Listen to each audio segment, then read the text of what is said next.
The WK 9495 is the evaluation consideration and the reevaluation waiver combination form. And this was introduced in 2023 after the State Department had some people who wanted agencies to document extensively their consideration of why they were waiving an evaluation. So we did scramble and put this form together based on the form that they had. And since some of those people have since left at that State Department, they've said, that the waiver is probably good enough to use, but they do recommend that you document the reason for why you have documentation for reason why the evaluation was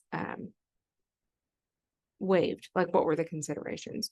So what we did for this form to update it for this year, we have been telling some people at trainings that you don't really even need to use this form anymore. You can get rid of it, hide it in your database, whatever. But we do find that there are several people who really like using the form. And so we tried to simplify it a little bit. So if you are happy and satisfied with the full version that you have now, that's fine. You do not have to update it.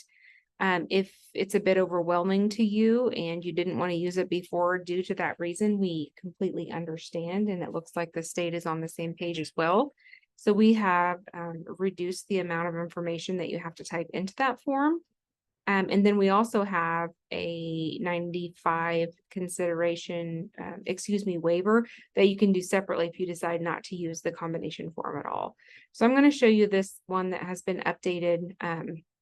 Really, the updates are that it's been significantly reduced in the amount of content that's on the form.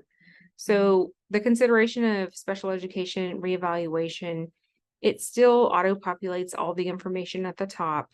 And it still has section 1 where it indicates that the team has reviewed the student data and determined whether or not they need additional information to determine continuing eligibility.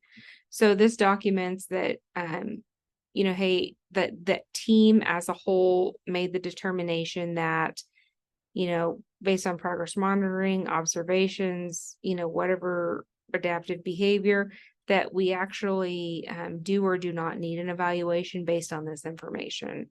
So this is a great way to document that. You do not have to select any of these if you don't want to. You can simply select other and type whatever you want into the box here.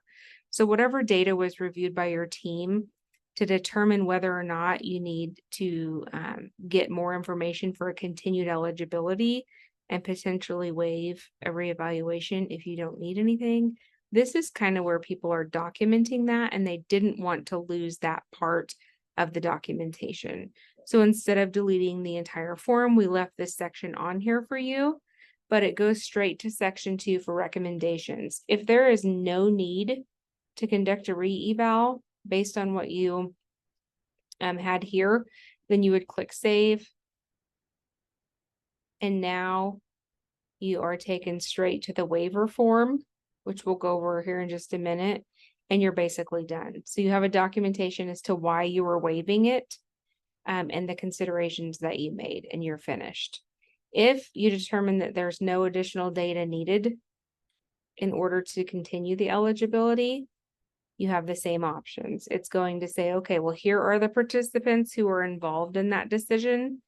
We don't necessarily need to waive that reevaluation, but we're going to go ahead and do that reevaluation. We just don't need additional data. We're going to review it based on existing data. And then the additional data is needed. If we click save, it just has a little bit of those other sections that pop up instead of that extensive form that was there previously. So if we need additional data, you mark why. We need it to determine, if they continue to be eligible, if they continue to need the services. Maybe we're looking at the educational needs, present levels, or accommodations, modifications, whatever is appropriate, you would check those here. Determine whether they're going to use existing data, new data, both existing and new data, or they don't recommend, and then you click save again.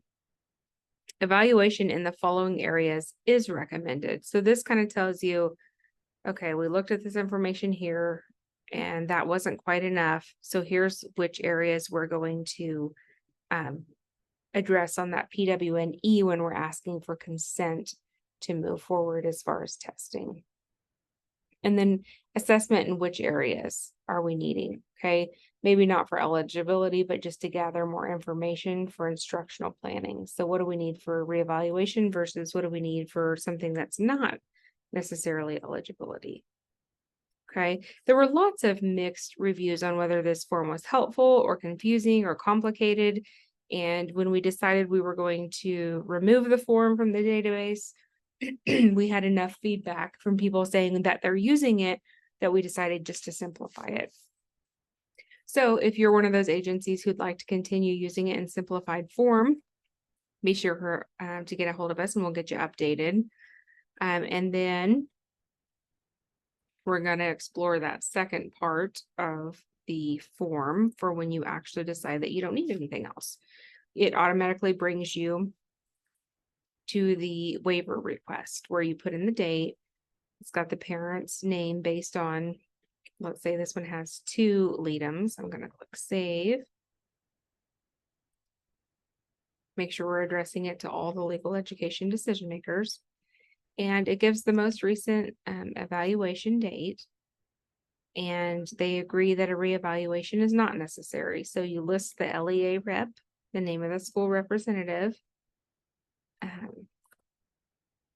the position of the school representative. So maybe it is Mr. Klein, who is the school principal, or maybe it is Mrs. Smith, who is the principal of the day school, or something like that. So by signing below, we agree to waive the reevaluation. This has the electronic signature built in, so you can use it with Parent Portal. You can use it in person simply by allowing the parent to sign on your computer or your iPad. I'm going to put my name here. Let's say I sign it and click save. As soon as I save it, it's going to date and timestamp it for me, so I have that documentation. Okay, it's the parent or legal education decision maker or the student if they're over 18. Okay, and then the school representative. So let's say you had discussed, with the parent that your team reviewed it, you had the parent sign it at conferences, and the next day or later in that night, you're going to go down and ask the school representative to sign it because you said, hey, I talked to them. They were in agreement with it also, so I need your signature as well. So let's say they sign it at a different time. You would just click save and you can see like this one was signed at 9:33. And then we walked down and had the LEA sign it at 9:34. So it's going to date and timestamp those respectively. If you waited till the next day, it would have tomorrow's date. If you're not using electronic signatures, it's okay. You can still use this form. That does not prevent you from being able to use all of our updated forms. You would simply click on display to print.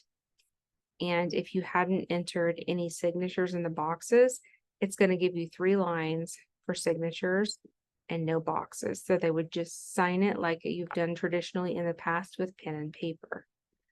So if you have any questions about this form, be sure to reach out to Brian or Amber. You can email at brian@webkids.org or amber@webkids.org. Thanks. Have a great day.